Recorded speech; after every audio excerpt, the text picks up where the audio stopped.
show you're listening to or watching on the Waterfront with Coach. I almost forgot our show. I'm Marina Hernandez, 137779, currently an ID on the night side at the Port of LA in Long Beach. I'm Ed Barreras. They know me down the Waterfront as Coach. And I'm Buddy. I'm in the casual process right now, but I'm a civil engineer in the meantime. Sounds good. So I'm just going to say something really quick, and then I got to go pick up the kids. But I really enjoyed. Let me just talk about the interview because we interviewed Andy Harris and Robbie O'Connell. They are two of the founding fathers of the San Pedro Skate Park Channel Street on Channel Street. Channel Street. So if you're from Pedro, if you're in the skate community, you definitely know about it. And we interviewed the founding fathers. I think that's that's a good get. Right. I think there's two other guys that he mentioned their names also. Definitely. Yeah, there are more guys, but yes, there are more guys. Right. So, but it just made me feel like when you're working swing shift and you're underneath the hook, and say you're below deck, so you're guiding traffic, but then you have nothing but time to talk to someone, and you just find out about them, and you just show up to work. You don't know who you're going to work with, and then you're like, oh, you're doing this really awesome thing, or you're the founding father of that. It's just so cool. That's great. Yeah. I love it. I love longshoring industry that way. I love longshoremen that way. It's like people are into so many different things. There's people I met, this one dad, his son was a firefighter and in this really big explosion, and he was telling me about that one time.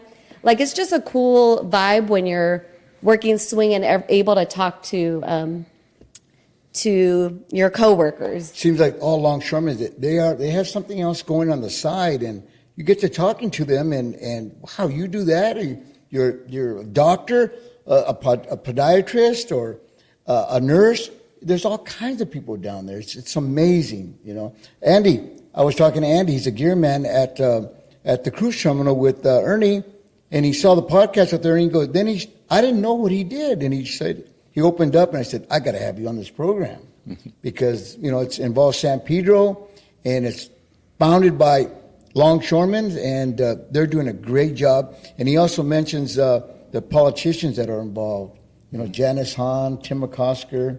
Joe that sparks your interest. You love talking about politicians. I love I feel like that should have been like an alternate job for you, maybe. Yeah, Janice, I've talked to her many, many times, and Tim, they're really good people. And we're going to have Tim on next week.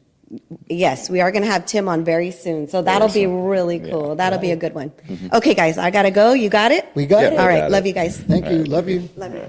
Yeah, Dad. So being here, I'm here producing the whole podcast here. I'm running all the cameras, the lights and stuff. And that was a great episode. I'm really excited for this interview to come out. They did a great job. They did. Being founding fathers and starting from just a mound. Yeah. And then just going and having go by the red tape and and once again, the politicians that backed them up, and then they say I'm not going to talk about that one, which it was sort of exciting about all the police and everybody pulling up. I'm excited we get to tease that because there were some moments for them. But when you had let me know that Andy and Robbie were going to be on the podcast, I was really excited because growing up in the harbor area in Wilmington and like San Pedro, all my friends were into skating. I grew up in the late 90s, early 2000s. So the Tony Hawk games were very foundational to my love of music, my love of arts, and skateboarding was just like something that everyone did. So I remember you taking me to that park to skate and hang out with my friends. So I was very stoked to see these guys and to finally meet the legends who come up, who I didn't even know. I didn't even know the work that went into it. I thought it was like partially a city-run thing. I don't know. It has a unique vibe that is not like other skate parks, which feel a little bit more, city-owned, city controlled. This felt more family. If family, Right. real, do it yourself. Everyone's looking out for each other, taking care of it. So Right. that was such a great interview. I'm excited for our listeners to get to hear it. Yeah, Tony Hawk was a little bit instrumental, not directly to that park, but he put his name out. So thank you, Tony. Thanks. If you want to come onto the podcast, that'd be cool. That would be great. I also wanted to shout out very quickly. We have a couple of sponsors to thank. First, we've got this generous donation from Vince Perozzi of MVP Action Picks. Vince, thank you so much for donating this lovely piece. I'm a photographer, and this is an excellent shot. I am very curious how you were able to get this beautiful angle on this, but thank you so much. Right. Yeah. Well, I work with Vince, and his thing is, like Buddy just said, MVP Action Picks at Craft in San Pedro. And he's there Fridays, Saturdays, and Sundays down by 22nd Street. And he's got beautiful pictures like this and other stuff that he does, but he does a great job. Thank you, Vince. I appreciate this. Thank you, Vince. If you would like a copy of this for yourself, or if you would like just to see more of his artwork, please give his shop a visit. Tell him Coach and Buddy sent you. He'll know who you're talking about. Right. Where is this, Dad? Is it? It's APL. That's APL. That's APL. Phoenix. That's Phoenix. Either Signal Hill, not Signal Hill, but PV up on the back. Oh, there. okay. Yeah. Beautiful. That's APL. Beautiful. I'm sure a site very familiar to a lot of our listeners. Yeah. Also, I'd like to shout out a sponsor for this episode, Espada Brewing Company in Wilmington, California. So very happy to promote Wilmington businesses. Actually, one of my senior projects for when I was graduating Cal State Long Beach was developing a brewing company in a disadvantaged community. So I'm very happy to see it come into town because, the culture of brewing companies or breweries it's family friendly. It's not a place it's not like a bar. Right. It's called what? El Puerto? El Puerto Ale. So I'm not, hopefully they'll be able to see it. It's got a crane there and everything. Yeah. Awesome. So excellent. Thank you so much, Espada Brewing Company, for sponsoring and providing me with some El Puerto Ale. It's delicious. I will not drink it on camera, but just take my word for it. It's awesome. Actually, go ahead and get some yourself. Don't just take my word for it. Go support the community business. So happy to have get some love back from the community on this. For sure.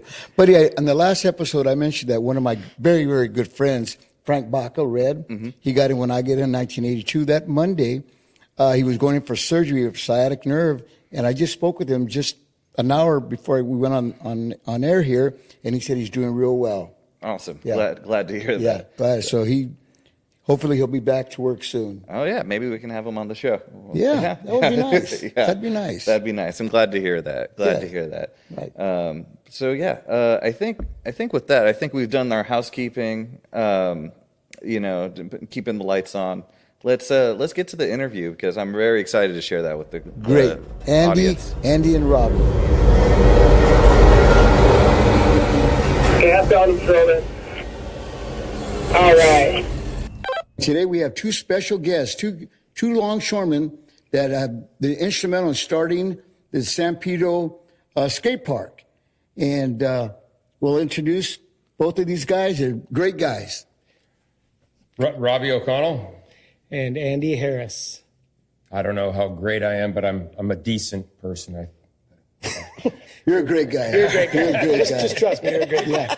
Don't set those expectations too high. What do you do on the? When did you get in longshoring? And maybe you can get like the actual dates, and I've been in. I think I got 26 years. I don't. I think on the BUTR in 06 or 05 or somewhere around there. It's a big blur now. Yeah. How old were you when you started? Well, let's keep that on the down low. Oh, okay. When I started in my 20s. All right. 20s. Yeah. Fair enough. Yeah. Like the towards the end of the 20s. Yeah. What board are you on now? I'm on the B crane board. Okay. I'm on the B So you're crane. driving hammerheads and transits and everything. Yep. Trying to get out of the comfort zone and, stick to the cranes, or I guess a trans is, or I don't know, But I'm trying to stay on the ship. Right. But I'm not above taking a trans. I definitely will jump in there, Do you like operating cranes? Yeah, I like it. Yeah, it's an acquired taste, I guess. At first it's kind of stressful. The work isn't really stressful, but like the people around it. Right. I've been down there long enough. I've seen some people get banged up and hurt and whatever, and I just don't ever want to hurt anybody. A lot of pressure. I know you've people just. The other day, I heard some manager drove into a bomb cart. Manager's driving, and there's a UTR, and just But Wow. yeah, It happens. it happens. It Yeah, definitely It's happens. great. I'm surprised it doesn't happen more. Okay, let's go to Andy now. Andy. 133435. Andy Harris. I'm gearman at the Long Beach Cruise Terminal. Been a gearman for about 4 or 5 years now. Before that, I was in a ship gang for a lot of years, and Gang 48, and got in 04 as a casual, and then thank you, Mark Rivera, for that interest card. And then I think 07 got registered, 2.5 years at the casual hall, and have been. I heard you laugh. That's a short period of time. It's the luck of the draw. Right. I mean, I did pump It's and timing. miss You a lot had of to. things. There was a lot of work at that time. There was a lot of work. Right. Yeah, it was a different time, I spent those years at the casual hall, and then got registered in 2012, I believe, and did the 5 years as an ID, and then on and on and on. Yeah, so Right. I've always been kind of drawn to the work outside of the container yards. I mean, I obviously worked containers and that kind of thing, but was always drawn to the general and drawn to the cruises and kind of the like break bulk kind of loose cargo kind of stuff, Yeah, very physical, hands-on kind of work. thinking on your feet kind of thing, and just like the crowd. I like to reminded me of skateboarding, kind of, just like climbing on stuff, jumping up on stuff, that kind of thing, Yeah. So I was always drawn to that. The gearman at the cruise terminal is a lot different than a guy on the ship, because you have to set up everything. I mean, gearmen set up on the ship, but you're doing a little different. Can you explain what you do? Yeah, it's different at the two different cruise terminals. We used to have some lines. I worked for Metro, and we used to have some different lines over in Pedro too. So, but now we're just solely at Long Beach. Metro's in Long Beach, and I think Ports America has all the lines over at 92, 93 in San Pedro. So, in the morning I set up everything. There's these loading platforms that we have to. I have to get on a telehandler lift, one of those boom out lifts, to hang those against the hatch openings and lash those down. I have to fuel. The good thing about my gear job is that the fueling is kind of minimal compared to a lot of places. Mm-hmm. Like when you're at a container terminal, you're fueling a lot of equipment. You got a lot, UTRs, top handlers, transtainers, all the clerk trucks, all the operations trucks. Here I'm dealing with a handful of heavy lifts and a handful of propane fueled small forklifts. Mm-hmm. So the fuel side is the way I like it, but it's a lot of setup and a lot of just and breakdown at the end of the day, taking those platforms off, just making sure everything's ready for everybody and safe and operating. make sure the trains are running properly. Yeah, and- the trains. We've got some trains for people that haven't been there before. We've got these trains kind of like you'd see at the airport, the luggage trains that you have there, that we have there, and just have to have them running and make sure that all the doors and latches and everything are not falling apart. Right. Yeah, you kind of make it seem easy, but like Ernie was saying, there's 5,000 passengers coming on and off. Yeah. In a short period of time, you're really Yeah, like, no, for sure. Maybe because you've been doing it for a while, it seems like, oh, this is like, all I'm doing is taking off hatches, but you're like working. Yeah, heck I yeah. mean, I have like certain periods of time where I really have to go. I'm there. Oh, okay. I'm the first person there. I'm the last person to leave. Gotcha. But it mellows out in the middle. You know what I mean? Because once the operation's running, I'm just kind of making sure that things are running smoothly. Whereas in the morning, it's like get everything ready before 7 when these guys are coming in to work. Ernie's checking these guys in at 7, and everything's got to be set up for them to get rolling, or everybody's kind of looking at me. Yeah. So what time do you get there? I get there at 6 usually. Oh, okay. Yeah, I get there at 6, and then usually whatever time the ship finishes, I'll be there another hour after that, just putting everything away and cleaning up. He does an awesome job.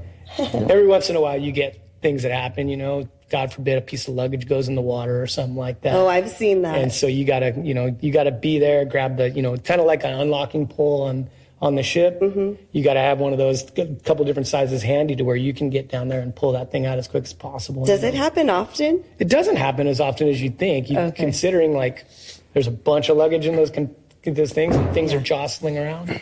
But no, I mean, I've seen some bad ones over the years. Believe me, I've seen some nightmares. But thankfully, it doesn't happen very much. Right on. All right. Well, this is our show about our life on the harbor and life on the waterfront. You guys are from the San Pedro Skate Park Association. There you Did go. I say it correctly? Yeah, SPSA. Okay. And so that's just actually that was Portland. I watched a documentary that y'all were in. Yeah. April Jones did an amazing job on that documentary. I have a lot of questions. It was just really good. One thing I learned was that was Portland owned by the Port of LA, the skate park on Channel Street, under the freeway. I'm going to start with you, Robbie, because you said that you were skating there before it was anything.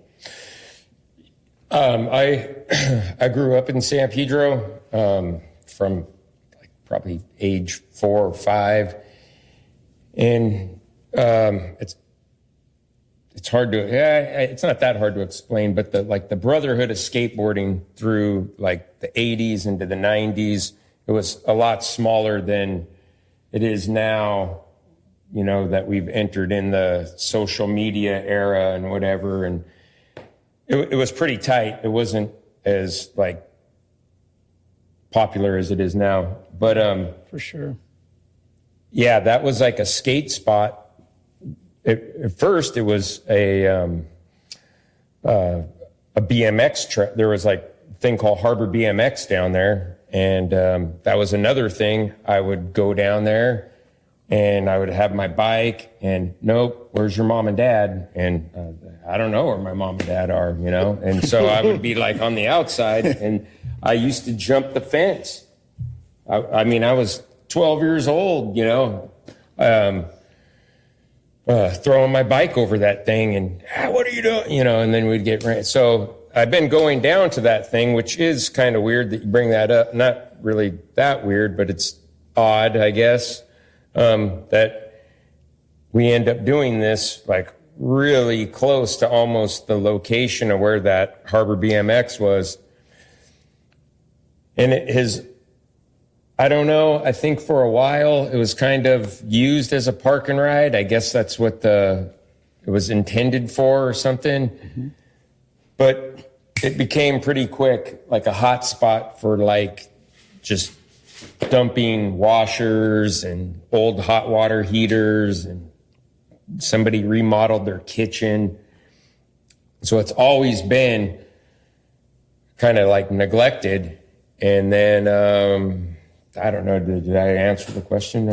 Yeah, so that space just drew you there because it was a BMX. So you were like, no. So me and Andy and these other friends, we like this is like the oversimplified Perfect.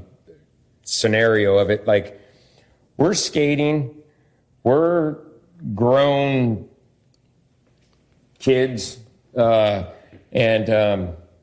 we're driving super far to go skateboarding. At this time, the lawsuits were still kind of hot. There's all kinds of weird little things that add to this story. Like we would go to these skate parks that absolutely were garbage, and we'd be like, "What?" And they would go like, "Hey, where's your helmet, your pads, and Sign this waiver." And it's not like we're some like outstanding athlete, but we've been in the game for a while. Yeah. And so I don't need a pad or a park nanny. Somebody telling me like, "Hey, grown man, put on your," like, what? What the? So we were driving all over. Me and Andy went to all these city council meetings about building a skate park, like at the boys club, and like here we are. I guess we're kind of like this ragtag, like, oh, look at these pothead surfer guys, and this dude is like, "Hey, this isn't about you and your surfer friends getting jobs." And I'm like, "Oh, sorry." And yeah, that's what he said. And so I'm like, I guess I fit the description, Your Honor. We won't mention any names. Yeah, I'm leaving his name out, but I still remember this guy, man. I'm like, what the hell are you like, what, dude? Who's bringing up like getting me a job? I got a job, The haters are the motivators. It was going nowhere. Indeed. I didn't know that though. Mm-hmm. I didn't know naive. that. Yeah. You're talking about skateboarders. You guys are good athletes. I mean, You beat yourself up pretty good. I took Buddy when he was a youngster. I took him to the forum and everything, and Tony Hawk was there. Was it Bern Lindquist? Is that his name? Burnquist. Oh man, Bob Burnquist. Yeah, Bob. These guys are amazing athletes. Mm-hmm. You can go backwards and forwards. That guy, you don't even know which way he's going. These guys are awesome. Remember that, Buddy? It was great, man. Nice. So my hat goes off to you guys because you guys take them. I've seen them guys take a farm arena. Oh my goodness! It's a lot harder now at 53 years old. Oh, it's hard. You're still skating? Oh yeah. Oh, you never stopped. No. Everything hurts. And there's people that like I started skateboarding with that kind of like that like I said, that put this all into like had our lives intersect and whatever. And I mean, they're older than us and they're still, dabbling and participating. So it's a little different than your like, is that the right word? Like the city sanctioned sports, your baseball, basketball. For sure. Like organized sports. Organized. And that was the thing that like I always would scratch my head, like when we're sitting there and they're talking about these like building a skate park, then they're like in the same breath they're talking about the exclusion of like what, well then why are you even building this thing if you're gonna like say, hey, you gotta have this, and I mean, come on. Kind of takes the whole renegade aspect out of it. Do you not want these people skating in your bank or business plaza? Because it's going to still stay there if you keep all this added bullshit to it, For sure. It's kind of always been a thing that's pretty simple, you got a board, you got your wheels, and you just go out the door, Right. And That's the beauty of it. Yeah. So you were like, they're like, hey, we're doing you a favor. We're going to stay off your property, but we need our own space pretty much. So you went to the city council at first. We got approached, I think, early on there were talks, this is way back in the like late 90s. and with the Boys and Girls Club and with Peck Park. Peck Park eventually did get a skate park, but this was way back. And they brought it up, and like he said, it was just kind of like, it was just immediately like they were negative toward us. Like, oh, it's going to be like this, guys. Don't get your hopes up. And it's just like, what's the point? Right. You know? And I think where he was leading is that after all that, after all this time trying to get this thing built, we started seeing these spots getting built, these DIY spots, these do-it-yourself spots. Like the holy grail is Burnside, the Burnside project up in Portland, built under an overpass, and it's been around for 30 or 40 years now. Skaters under, you can imagine in a place like Portland that gets a ton of rain, you need a place that's covered to skate. And so these dudes started building stuff back in the 90s and just kept going, and that thing's still there. So definite inspiration from there. And then there was one in Philly that got built, FDR. And then Washington Street Skate Park in San Diego. Which is weird, like getting back to like how it intersected everyone's life. We have a friend that's a photographer, and he lives down in San Diego. And so when we started the building under the 110 freeway, it was just this, we started with just this pile of dirt, and we turned it into this, it's what would be called to your civilians like a pump bump. And we started this pump bump. Our photographer friend took a picture of it, like, look at that thing. And it's just this big concreted round roll. It looked like a gigantic speed bump.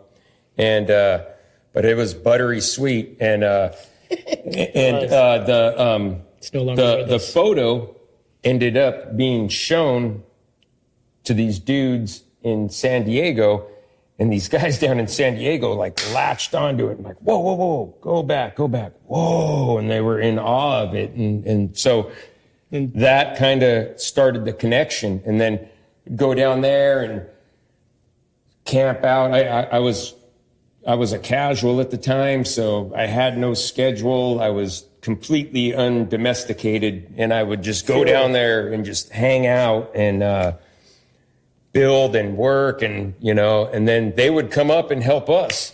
Yeah, it was From San Diego. Yeah, From San Diego. So we call our skate park Channel Street, at kind of in homage to Washington Street. Washington Street was before us by maybe a couple of years, and we were like, well, this is our spot, so let's call it Channel Street because it's off of Channel Street, so the Channel Street Skate Park.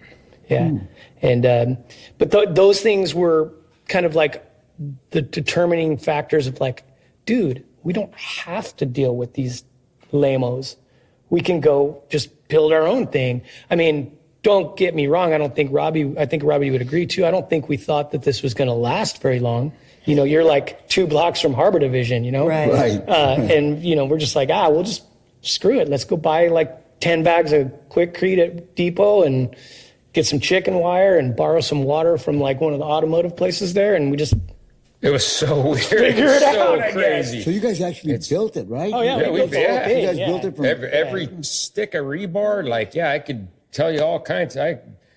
There's weird little time capsules in there. Oh, yeah. There's all kinds of little Some Easter kid eggs. had Like, poor what's in behavior, there? and his skateboard got put into a concrete pour Okay. because of a bad attitude. Oh. Yeah. Oh, There's file cabinets in there. There's all kinds of crazy stuff. okay. Just because we were just using whatever we could to like fulfill. Right. And especially in the early days, a lot of the early stuff is gone now, though. Like the early, like that pump bump that you talked about. The original stuff, we actually, as time went on, we kind of demoed, and as we got better, as we got more funding, as we got more recognized, we demoed stuff, took that demoed material and backed it up into a wall and built something else there. Now, did you have construction guys going down there? No, it was showing us, how to- man. And that you was guys- that was before YouTube. So how Oh, yeah. how did Yeah, you know to do that? I had a job. I worked in all kinds of construction capacity Okay. and whatever. But And there was a lot of nobody other was people involved. like a super like pro at this, but we did have a friend of mine that just really rallied behind it, and he was or ours. Scott Smith, huge tip of the hat to him. The dude, he just, I used to skateboard with him when we were like younger kids, and or he was a young man and I was a kid, or you know, we're all men now, but that's another story. Anyways, he totally was into the idea of, and I mean, he had his concrete pump, and I mean, he's like, dude, we're gonna get down and dirty here, and It was awesome. God bless him. Yeah, It really opened it up. Yeah, he was instrumental in Because we building went your from- park. Yep. We went from, you know, bag mixing, just stealing water, like just coming up with whatever we could come up with. And then when Scott got involved, because Scott was a pumper in town, so he's pumping jobs, right? So this dude would be like calling us on the phone and be like, hey, I got this. we got a extra truck yard. up in PV I got right half now. a yard or Yeah, We're coming down there. You better form some shit up right now. Wow. Yeah. So we would just form up some flat bottom or something quick, so we could pour some concrete, you know, because the name of the game was it was free, you know, and we Yeah. had this guy that was going to go out there and pump it. He knew a little bit about finishing. And then, you know, as time went on, you started to kind of, people get attracted to this, you know, like they see feel it, the energy, and yeah. they want to be part of it. It's a community effort. And so guys showed up that had skills, you know, the other guys that are skateboarders or not, they just saw the effort and saw the community, and it being Pedro, which is pretty tight knit. It really worked. I think I mentioned to you one day when we were working that it's very location specific in a lot of these things. Like, I don't think this works in Palos Verdes. I don't think this No, I works don't think so. in Torrance. I don't think it works in a lot of the cities around here. It works here for a variety of reasons. But one is that it's kind of like, in a lot of ways, there's the neglect. You know, it's almost like a good neglect, you know, like that's why I kind of feel like artists for years have been kind of coming to Pedro to, like, that was kind of a little haven because it was cheap and you could kind of do your thing and not know he's going to really care. I kind of feel the same way as down there, you know, like it was just this eyesore spot. Like he was saying, like Robbie was saying, it's like illegal dumping and heroin guys and just like and we homeless. cleaned it up. And we cleaned it up. Yeah. Yeah, it's yeah. not- So we got rid of all that, and obviously we like, not to interrupt Andy here, but it wasn't like we were like super like vigilante, but it did. There were times where we had to like go, nah, man, you got to split, you know, and run somebody out of there, you know. For sure. to this day. For sure. You know, which I sometimes it doesn't sit good with me. Like, I'm like, man, we shouldn't have to be like they should have little hands-on, like, you know what I mean? Right. And but Like the city and getting rid of like people that are yeah, Not yeah, well- like yeah, that are not there to We skate. can walk out the front door here, and you'll know exactly what we're talking about. Like right here on, what was that? Avalon. No, not Avalon, not, but the D Street, right maybe, under the or- ficus, the crazy, like, and you know what I mean? It's, you know, and then there was other stuff where people would show up and were like pretty much living down there, but were totally positive additions to what was going on down there, you know? Crazy experiences. Yeah, man. it needs to be written down. Can you Somebody's got to share one? write it Well, down. let's Well, like audio. just like tweakers living down there, but also giving this tweaker lady a bunch of tile, and she just did a mosaic. Like in the middle of the night, she's up. You know, she's up. Is that how one of the mosaics? No, I mean, that's just one of them, but it's just Yeah. one example of like, and you know, even these are people still, you know, Right. regardless of, you know, what state they're in, there's people down there that, that were living down there that could see the beauty in it too. Right. It was kind of nice to see that, like he's saying, like you had to boot people out all the time, and we still do. But there was definitely some people that can appreciate, from a cop all the way down to like a heroin addict living on the streets, it's a trip. Now, how about, did the city get involved? Did you have to have permits? I mean, now you have to have a permit to do almost anything. We're getting So to I guess that's what we're going to get to, right? I mean, it was insane for the longest time. Longest time, like where we put this thing in, it was fenced. So on top of everything, I mean, we didn't really like get into how freaking hard. Basically, the only way I could explain it, and I use this a lot, is like that thing was built by the Amish. Literally.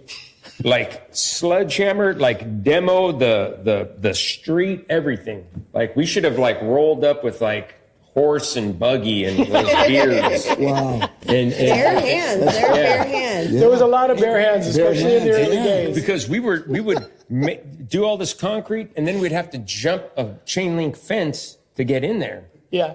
And like With a bucket of water. this CHP dude, I don't want to put him on blast. I mean, I hope he's still alive, but this guy, like, we're in there and we have this ramp and we're doing all this stuff.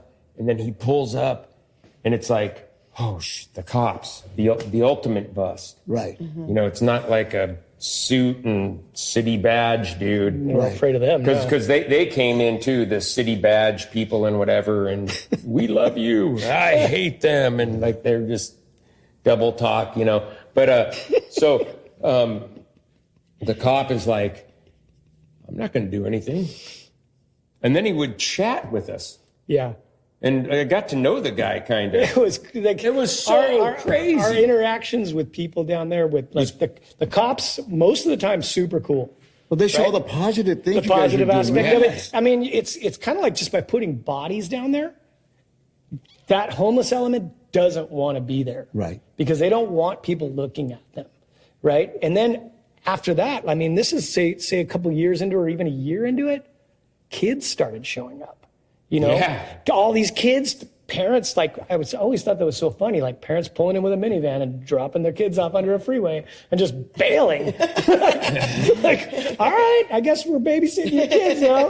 Right. But I mean, we put them right to work. Right. Like, it was crazy. Like, some of the things that some of these kids that literally grew up down there, they didn't have any kind of life skills at all. And we taught them how to use a shovel properly. And we taught them how to take out trash. And we taught them how to mix a bag of concrete in a wheelbarrow. And serious, like, little life lessons that some of these kids have really benefited out of this. Some of them blew it. But there's a handful of guys that came out of that. They're solid human beings now. So it's a cool thing to look back on.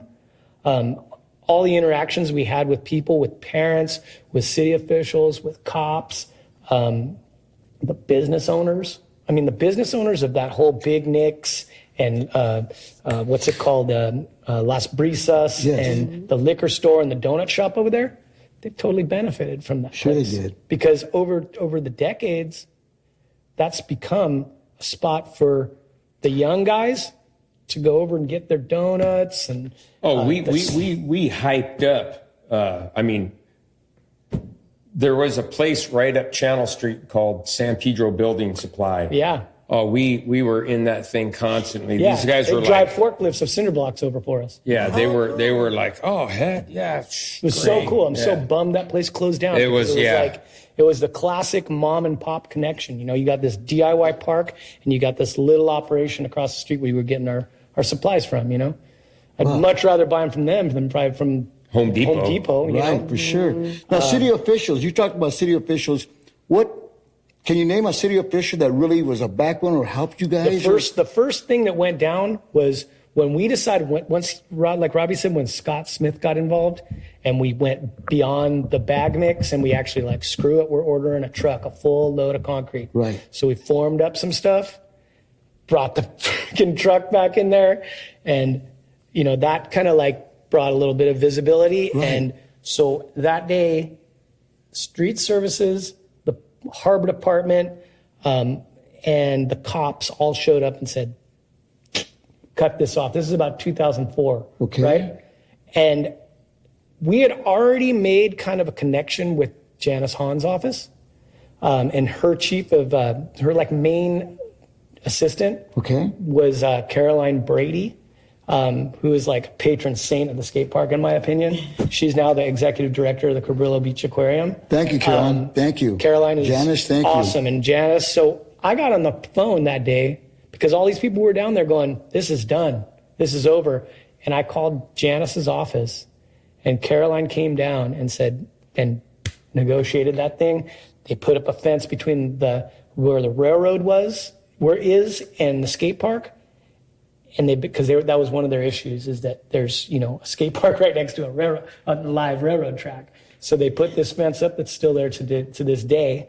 And it basically kind of just, they left us alone. They left us alone for several years. And through that, Han's office, especially Caroline, had suggested that we incorporate as a nonprofit. And so Before we get to that, sorry. we did that event after this part.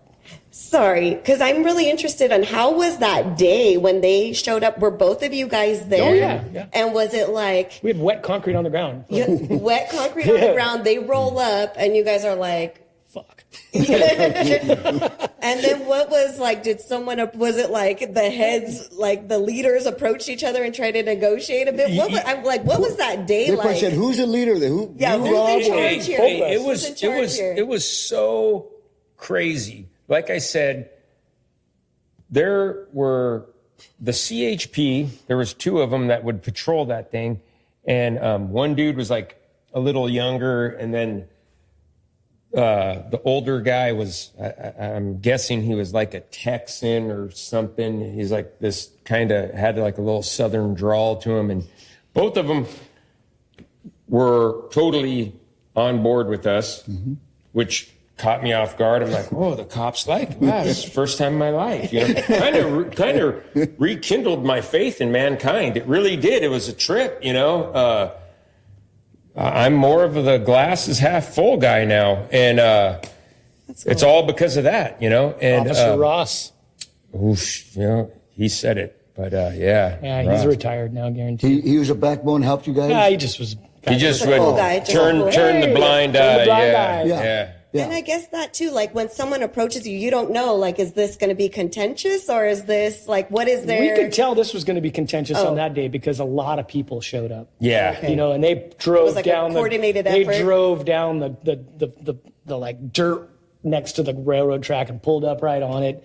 And we got a concrete truck there, and we got like 8 or 9 people finishing concrete, and we had to pull away and go talk to them, And then that's when I was like, look, let me get on this horn. I remember my phone was like that big. It was like a little Nokia. Right.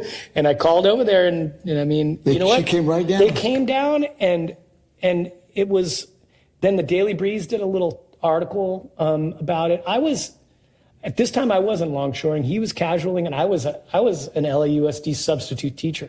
Okay. And I taught at Dana primarily, and like the first kids that came down there were kids that were in my classes, and these are men and women that I know now that are in their 30s and like have kids themselves and have jobs, and they're all responsible. But yeah, that when she came down, and it kind of set us on this path of like, whoa, dude, we might have just kind of got a little bit of a green light to keep doing what we're doing. Right. And because the harbor backed off, because technically, because of that rail line, which is the Pacific Harbor Line, that's jointly owned by the Port of Los Angeles and the Port of Long Beach, because they jointly own that rail line. So you can imagine the complications that arise when the Port of Long Beach is involved in something in San Pedro as well. Right. But they kind of just left us alone once that fence went up. And the thing was, we got to building. Like around 2004, like that was all small stuff. After that, we started building like the bulk of the skate park you see there now, some big stuff. And Who developed the plans? Who was like, hey, let's do a These you guys. bowl? Like who? I mean, a handful of us, It was- but I mean, it it was was- just Was there a plan? Like someone drew it out? talk. Oh, Drawings. just talking. One, Like one time, one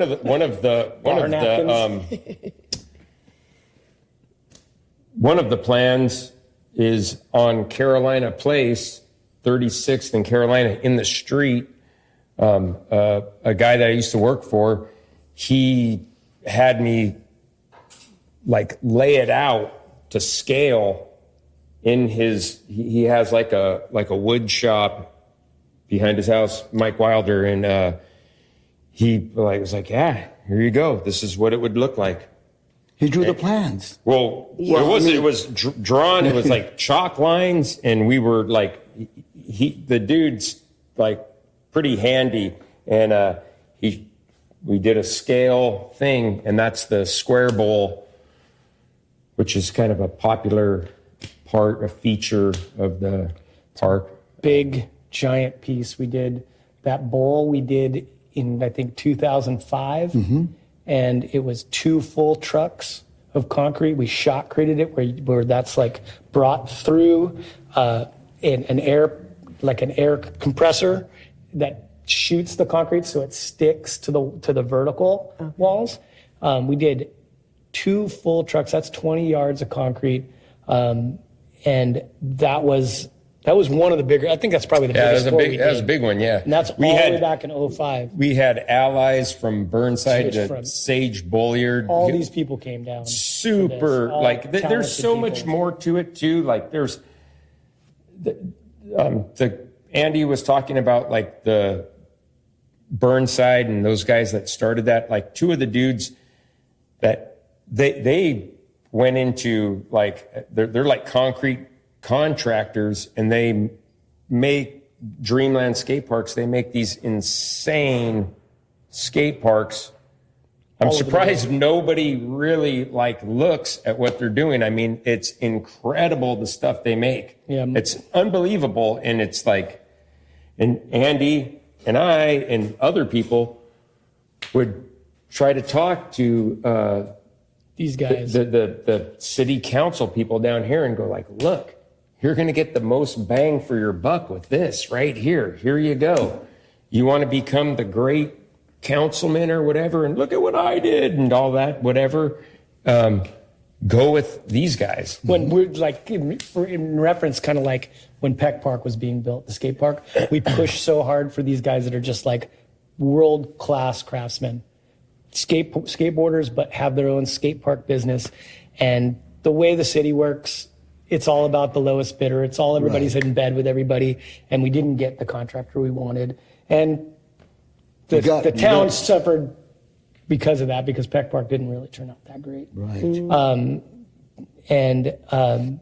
But you know, that day, that big pour day, that does underline how cool this world is.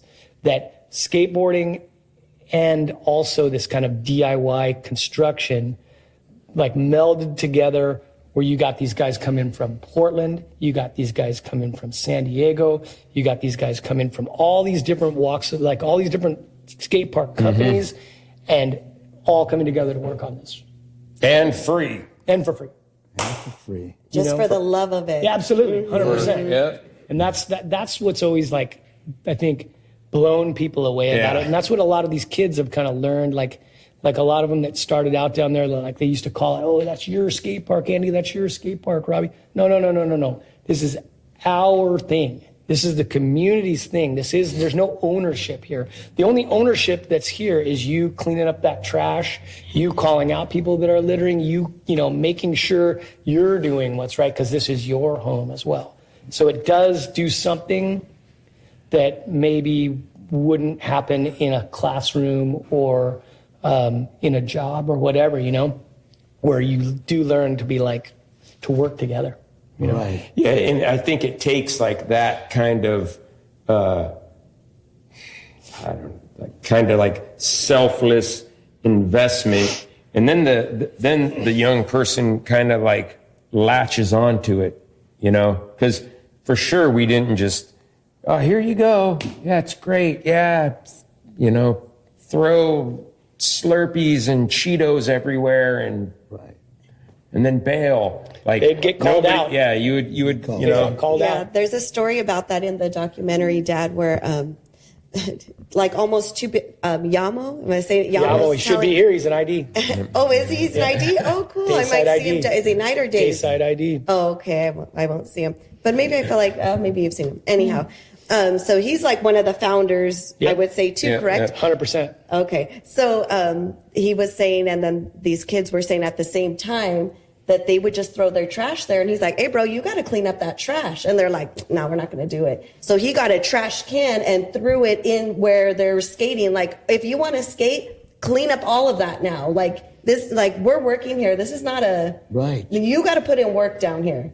And the kids were like, oh, shoot, like, okay. So then it seemed like it was a big thing. There's a sign, a painted, like, pick up your trash. Like, Totally. Like, this is a respected area here. Totally. Yeah. And it's just about, you know, I mean, for one thing, we're totally illegal. So, Yeah. so I mean, any little thing that they can come after us, they will. they will, you know? So we want to come off as being like a pinnacle of the community and not doing it to like get fame or anything. It's just doing it because we love to skateboard. We love to be hanging out with our friends. And, you know, we also like skateboarding's kind of that brotherhood where like you like to see the youngsters coming in, the little grommets coming in and like learning how to skate and stuff, you know, and it's fun to watch that. It's like to see them come up and see them like achieve things, you know? So it's just a different vibe than kind of a organized sport. Well, you have Janice Hahn, who's a big politician down there. She's awesome. But what about Tim McCusker? Tim, he basically kind of inherited us, you know? Right. Because, so, I mean, it went from Janice, and then Joe had 2 terms, and then we went into Tim. But with Joe, there was a couple of his aides were pretty instrumental in helping us through a really dark time in the skate park where I don't know if you remember, there was an addition to the 110 coming off the 47, off the Vincent Thomas. They added a lane. And this was in 2014, and they closed the skate park due to overhead construction. Mm-hmm. And we were told, this was during Buscaino's term, we were told, all right, we're going to have to close the park down. It's only going to be for a year during the construction. And so you don't really have a choice. You know, we're not a legal entity. We do have a nonprofit, but it's nothing we could really do. It's not really our land, right? So we had to allow that to go down, and when it went down, it ended up being 7 years. It just dragged on because that kind of opened a can of worms where it went from, oh, it'll be no problem, you close it back up. But then the port, the lawyers, because we were just kind of running under the radar, and they're like, right. Wait, what the fuck is this? And they're like, wait a minute, no, we can't. So then it becomes this thing of like Buscaino's office promising to help us. And truthfully, they did help us a lot. Right. There's one particular, Axel Palacios, who's now a big-time aide for Tim, but he was also an aide for Joe during Joe's term. I don't know if we would get through this without him. Right. You know, made like a lot, because we had to do a lot of things. We had to jump through a ton of hoops. Like, we're talking go downtown. We had to basically, what it ended up being is, okay, if you guys want to reopen this, first of all, we have to transfer the land. It's got to leave the port, and it's got to come to the city, okay? Because the port was like, nope, we ain't doing this. So, but the port was open to transferring that land. That took a long time. But then once you're in the process of this, it's like, oh yeah, you're going to have to go downtown, LA, not Pedro, and you have to go to planning. You're going to have to go to building and safety. You're going to have to go to sanitation. You're going to have to jump through these hoops and get all these things checked off. Basically reverse engineering this. We never had plans, like besides like what he was talking about and stuff we drew up, right. You know, yeah. But we literally had to have plans. which was amazing. Let me. There's another part to this. Like again, how it kind of it brings out the good in a lot of people. And I'm not trying to get into some fantasy land of, Go there, man. yeah, marshmallows and unicorns and it's still, there's a lot of dark shit going on. But my daughter's born. She has a friend that she meets in preschool or whatever. This guy's a Canadian dude, and he's a architectural engineer. And he goes, oh, yeah, I'll draw you a bunch of plans and stamp them. It's just another example of it. Yeah. Oh, cool. It's just another example of it. You're going It's from... like it was meant to be. Like Yeah, just things are falling into The place. sun, the moon, the stars. Yeah. Well, and it's also right. like there's no denying the like draw of it. This is for the Because kids. people are You're just talking sick about of the like kids. corporate bullshit, Yeah. Like you want something that's real, and this is about as real as you can get. For sure. So yeah, that's Matt Timmers, man. Yeah. Matt Yeah. Timmers Yeah. drew the plans, like amazing. Awesome. And then you go through and get all these things. And I mean, there was Rebecca Liu. She's Doan Liu, who's another politician kind of person involved in all that world. That's his daughter. She worked for the city for a while. She came with me downtown. She walked me through this stuff. She showed me what to do. And we got through these hoops. It's like insane that we got through these hoops. Like everybody was like, it's done. Even me and Robbie were like, this is going to be done, man. This is just dragging on. We're never going to get this place reopened. It's just going to sit there and got repopulated with the homeless. And it was crazy because COVID kicked in and like it was insane. It was so, and you know what? And that's a good part to like bring up because it forced the city or officials or whatever they're called to look at when the ball's in their court. Look at what happened. Look, there was like full on encampment, just this nonsense. Complete just, and you couldn't do it. I'm not like judging somebody that's strung out to the bone or whatever, but it was unbelievable. And so like what he's about to say is they would kick us out for jumping the fence and cleaning up, just taking, while it was closed, taking all the, everything out of there. And the cops would, this time, they weren't cool. They're like, hey, port police. You can't be in there. And I'm like, what are you talking about? There's a makeshift, like, residence built up here. You know what I mean? And they burnt it down, dude. And they're like, no, you got to get out. And I'm like, oh, whatever. That was a very weird time. Yeah. So then, prior to that, though, I'm going back like right before the overhead construction kicked off. So they're putting on this lane expansion thing. It gets off right next to, oh God, I almost knocked. Okay, so the off ramp right next to Harbor Division Police Department. They put this thing over there. It goes out to public bid. Before they build it, they were like, hey, we're going to have to put a support column right in the center of your skate park.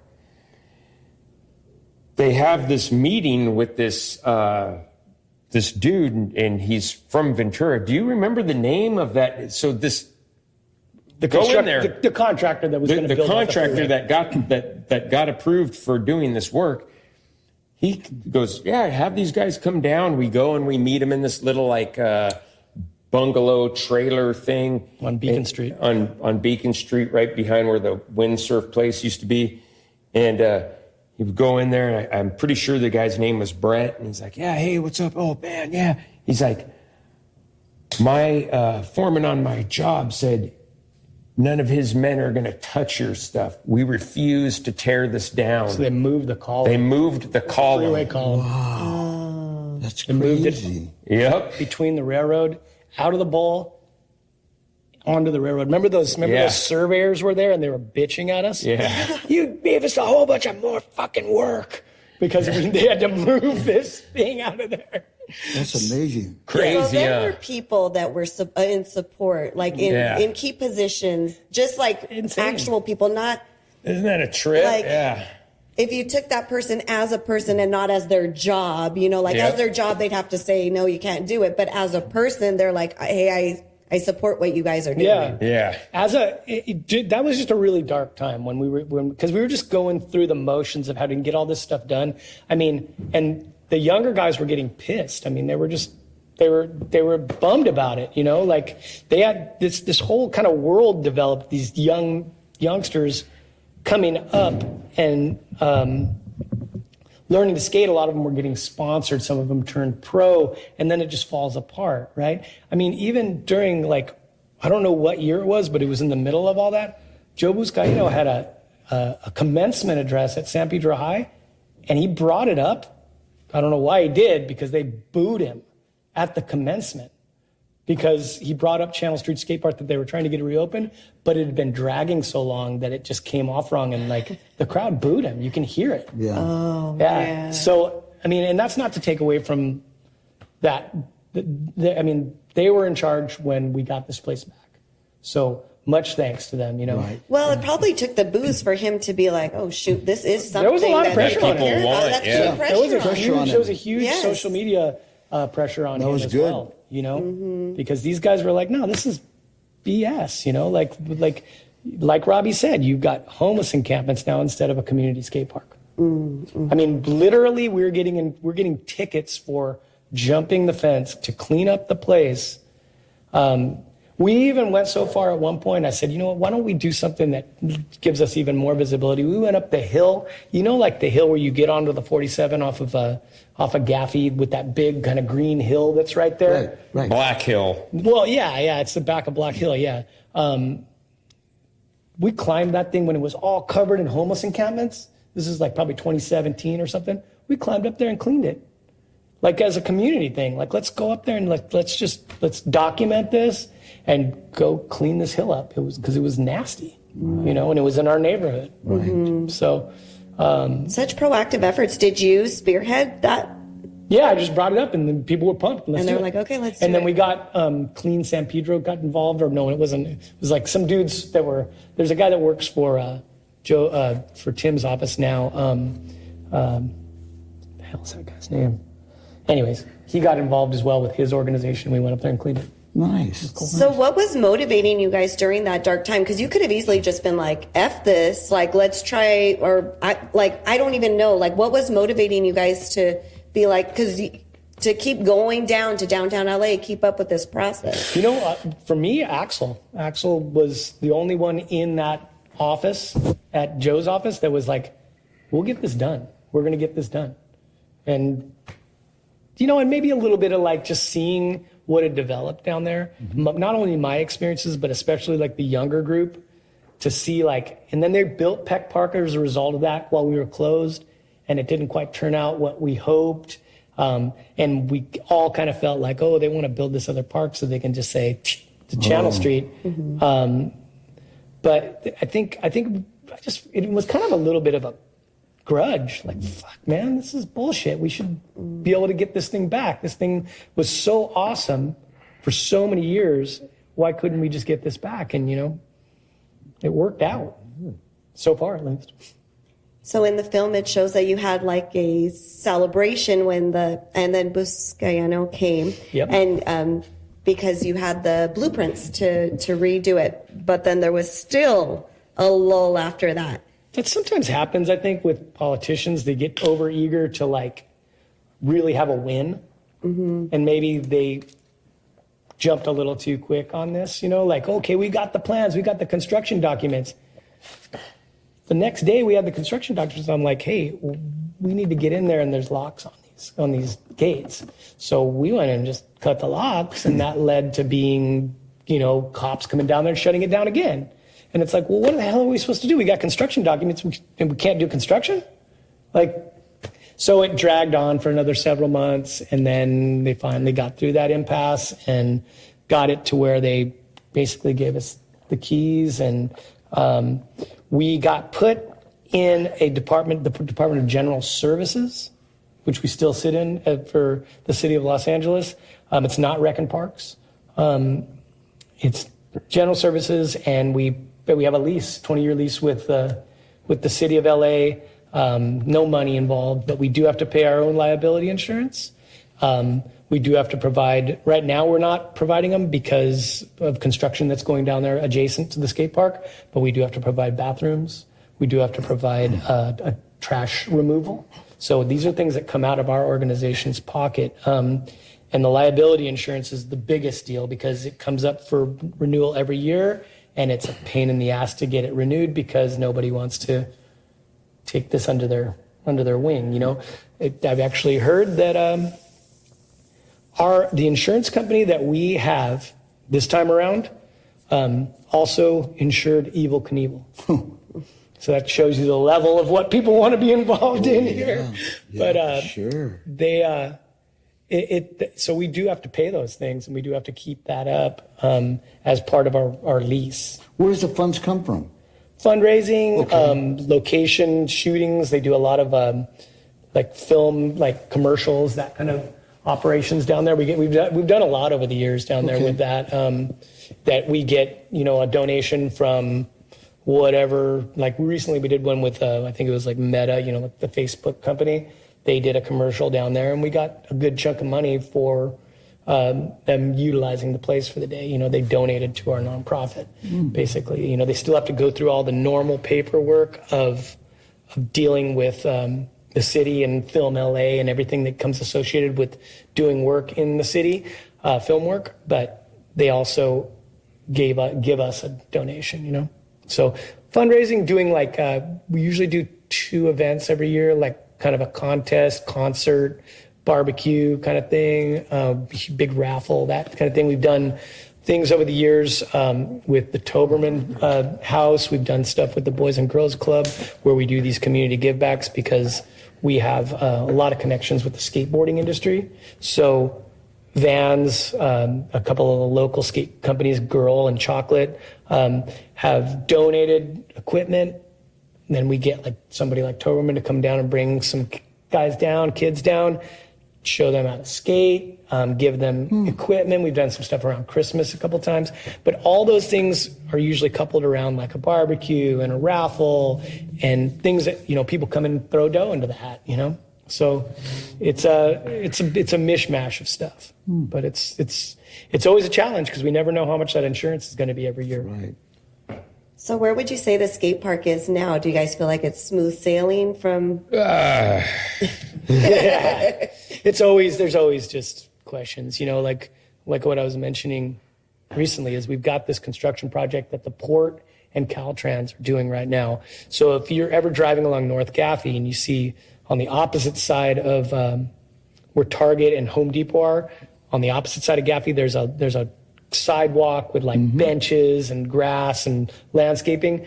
That's continuing. They're building that out to where it's going under the freeway and jogging out and into the parking lot. And there's this walkway that's being built that's going across the parking lot, but that's involving landscaping, lighting, surveillance, plus they're redoing the entire parking lot. The parking lot's in bad shape anyways. Just hasn't been re-asphalted in decades. Years, yeah. So they're going to be doing that right now. I think in the long term, this is a good thing. It's a win for us because it kind of cements us even more, and it's like more into the community. There's a walkway going through. There's lights and that kind of thing. But it did kind of uproot us a little bit. We had 2 40-foot containers down there with all of our stuff. We had to move those. Those are at Yang Ming right now. Right, I saw them. And there's we don't have bathrooms down there right now. We don't have our trash removal. So while it's good that we're not paying for that right now, it sucks because the place gets dirty, and people are going to go where they're going to go. We had one of our associates cleaning out some number 2 out of one of the bowls yesterday. You know, it's just It's the reality of the situation, you know. It's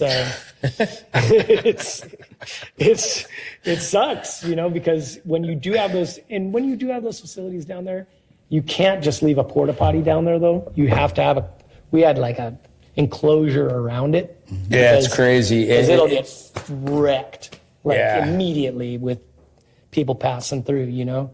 People like living in it. Yeah, literally living in it. Seriously. Yeah, so people are sleeping in the porta potty. You know, they'll like go in there and close it up, and you know, it's wild.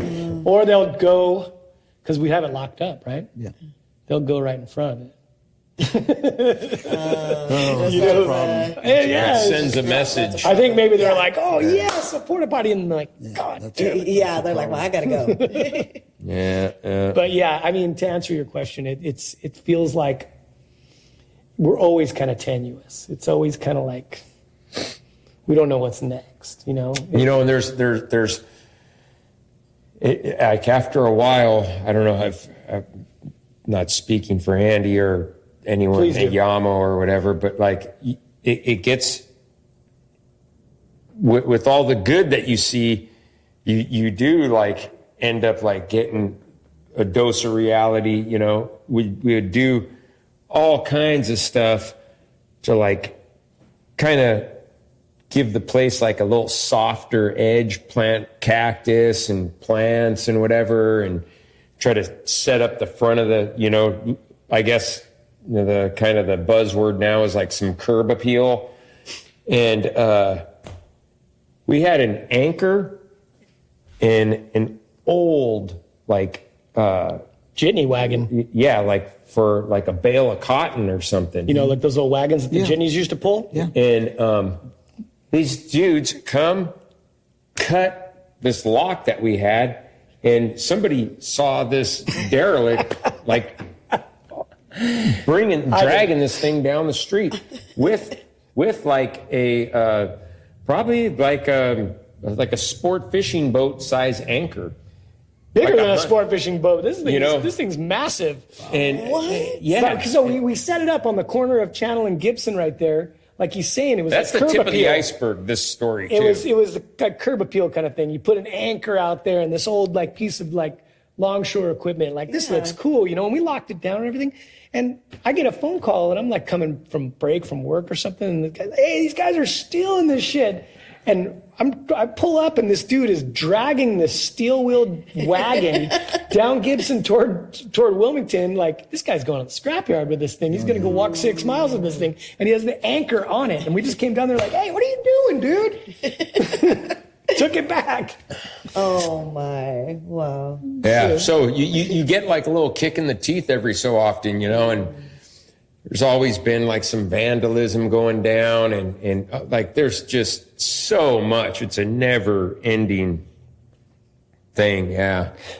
But this none of this stuff happens without the support of the city. It literally doesn't. So you actually mentioned it a while ago. We haven't talked about Tim, but Tim has been nothing but like 100% behind us from the get-go. Even when he was running, when we first got to know him, I think he was a land use lawyer in his earlier days. So the guy is like a wealth of knowledge, and his staff solid and 100% behind us, which has like been really, really cool to know that you've got that people behind your back. When something comes up, I've got on the phone and called him and like he answers the phone. It's like insane, you know?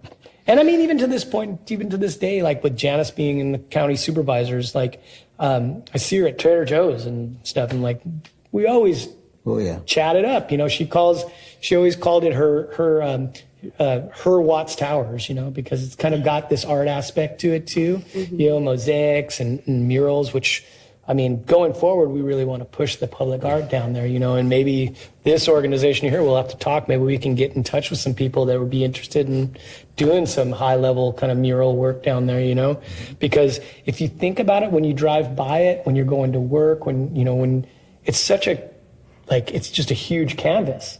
Right. Like, can you imagine all those walls with public art, you know? Right. So that's maybe like the future. But you guys are doing a great job. Appreciate, you know, all the support And you know, Give the other thing community. too, because this is a waterfront podcast, you know, like there's been so many people in the maritime industry, whether it's guys working the tugs or guys working longshore, that have had their hand in this. You know, it's so cool. Like me and Robbie, Yamo, our friend Lorenzo's a mechanic that's been involved in that. Who else? Wilder is a clerk. You got all kinds of people over the years that have had their hands in this, that have worked down on that waterfront. And I think it's a testament to kind of the small world. You know, like these guys know us because you know each other from work. Right. And then you see us working down there, they're going to Big Nick's to get some food and going like, what are these dudes doing? Right. You know, so that's it's a good feeling, you know, like having that small of a community and backing you. Whereas most other places, this doesn't happen. Yeah. They're like your buddies where you live, where you work, where you play, just totally intertwined. It's for a while there was mostly work and not a lot of play. I'm kind of enjoying the play side of it now. You know, it really Enjoying the fruits now. after a while. It's like right. Chinese water torture. You know, you're like, oh. You're like, how much more can I take? Yeah. And then you'd be working, like you'd be down there working and like dudes would show up and start skating and you're like literally the same thing with Yamo. Yamo would be like, we'd be down there working and there'd be guys like skating the bowl next door and he'd throw like dirt in there to stop them from skating. So it's nice. It's kind of like, you know, we're at a point now where like, yeah, there might be little improvements here and there, but the thing's kind of built, you know? Yeah. But I would love to see it continue to prosper and become even more part of the community, especially through the arts, you know, especially with the murals, that kind of thing. So we'll see what happens. It'll be cool too when the Olympics happen and we have people converging from all For around sure. the world, like just And skating people know in about it. Yeah, right? Yeah. These I mean, DIY, so how many DIY skate parks do you think there are? there's so many now. Oh, there are. there- Okay. But back in the day, there wasn't. There's probably like 5 or 6. that were like probably the- about 5 or 6 that. Well, I could name them: Washington Street, Burnside, Channel Street, FDR. There was a good one up in called Bordertown that was in Oakland. RIP. Yeah, and you got Lower Bob's, San Francisco. and there's another one that Murarana and Josh that. Flower Shop. No, well, there's that thing, but that's like Treasure Island. Treasure Island, yeah, that island off of the bridge there, up in the Bay Area, and then you're forgetting about Marginal Way, Seattle, right across from the docks. Excuse me, in Seattle. yeah. There's a road called Marginal Way, and they named the skate park after that road, kind of like in the same spirit as we did Channel, and those guys at San Diego did Washington. Marginal Way, right across from the Port of Seattle. So cool. and so because of that, like those are like the big ones. But over the years, like DIY parks have just popped up everywhere. I mean, April's gone and traveled all over Europe and been to all these DIYs in Finland and Germany and England and all this stuff. So really cool to like see it blossom because it's this use of landscape that, like, think about what that space under a freeway, what is it for? You know, really, besides parking and illegal dumping. It's a good use of empty space, I think, you know? And it can be better too. And like I've talked with Tim about it, and it's like now, you know, I'd like to see like a half court and Dude. really lock it in to like where Half-court this is for this. Obviously, it's a skate park. Feel free to use it, you know, however. And but the outside of it, you know, it's if you're just like, you know, John Q. Public, it's a little trying to like get in it and like look, and like if you have your son, like I want to watch my son skate in here, you know, it's there's the archway, which is kind of easy to get into, But if you're like on the deck, it's a little bit of a climb up there and to get up there. You were climbing on it the other day. Yeah, I was up there. Yeah, I ran into him. Very proud of you. Yeah. This is the first I've heard of it. I was up All right. there. Yeah. I gave him a little tour. Oh, that's pretty cool. This Like, one what were young you couple- doing This one there? young couple said, "Hey, are you going to go skate?" Oh, yeah, I'm going to go skate. That's right. Right? That's right. Are you going to go skate? Yeah, you know. I've had to like advise against it a couple times. Like some people were, I'm like, hey, you know what? It's don't not- even go up there, you know. But yeah, so like it would be cool if the outside kind of was a little bit. There was something there, More you know, dialed in, like like some pull-up bars, dips, like everything. You got this so-called like the bike path or the jogging path or whatever it is, you know, what's going to get people to go down that thing? You know, unless you want to jog on it, you know, unless you're going there, I'm going to get on that thing. I'm going to ride my bike and whatever. But if you put some bells and whistles to it and like had some features, I can go down there and then end up at Machado Lake. I can go the other way and they got a half court and they got, you know, it kind of, to me, I don't know. I'm not like a city planner or anything, but murals, it seems you know, like, you know. can you imagine like one of those big pillars, those big rectangular pillars down there with, if we got like a super talented artist to do like a giant mural of maritime history, local maritime history, how cool would that be driving by? Yeah, like Chicano Insane. Park in San Diego. Yeah, you know? like the overpass of the Coronado Bridge in San Diego, Chicano Park. It's all Chicano-based murals on the pillars and everything, and it's absolutely amazing. Well, maybe somebody that's listening to the podcast here Let's get it. Let's look make you it happen, guys up and artists. everything. But you guys did a great job, and I appreciate it. Yeah. And I'm sure all the longshore industry appreciate you guys for your effort. I You guys don't appreciate get the paid hell or out of anything. this longshore industry. The thing's been, For sure. nothing but blessings. And, Absolutely. For sure. You have anything closing, Rena? No, I think that's, I heard it all. I feel honored to be in your presence, you guys. Likewise. Shit, wow. I've never.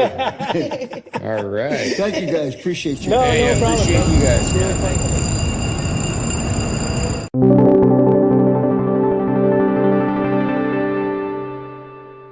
Thanks again for listening. This has been On the Waterfront with Coach, hosted by Edward Barreras and Marina Barreras Hernandez. Production and engineering by me, Buddy Barreras, and recorded in collaboration with the Avalon Arts and Cultural Alliance. Proudly made in the heart of the harbor, Wilmington, California.